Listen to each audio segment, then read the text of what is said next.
I used to be really good at holding it in, holding it together, holding everybody else up, even when I was breaking inside. I smiled through the chaos, stay quiet through the overwhelm. I told myself that's what strong women did, and maybe you've done that too. You keep going, you show up, you get it done, even when you're tired, even when you're hurting. You've convinced yourself that your needs can wait because other people are counting on you.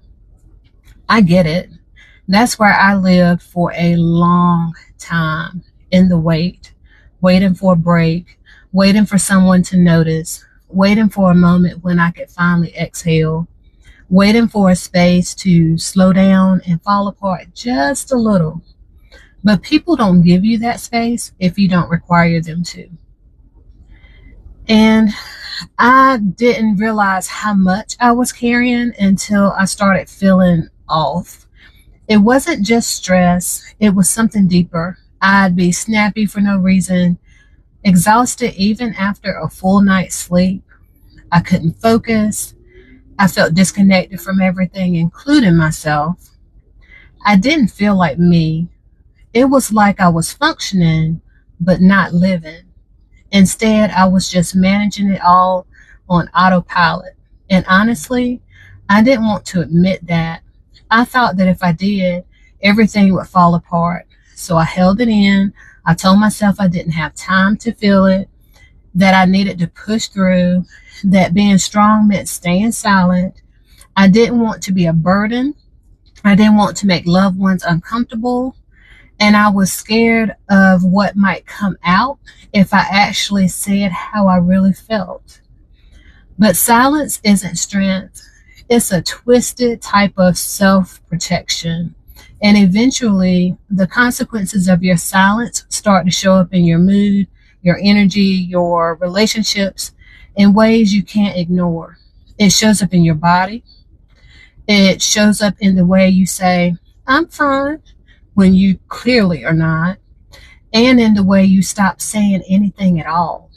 It weighs on how you show up, and in time, it chips away at how you see yourself. That's when I knew I couldn't keep doing it that way. I didn't need a full life reset. I just needed a safe place to reflect on and tell my truth. Somewhere to put the thoughts I sometimes didn't feel ready to say out loud yet. And somewhere I could be intentional about asking myself, how am I really doing? And actually sit with that answer. That's how Love Letters to Myself was born, not from a place of strength, but from a moment of complete honesty. I needed a space that didn't expect me to be strong or polished or okay. I just needed to be real. So I started writing. Not perfectly, not every day.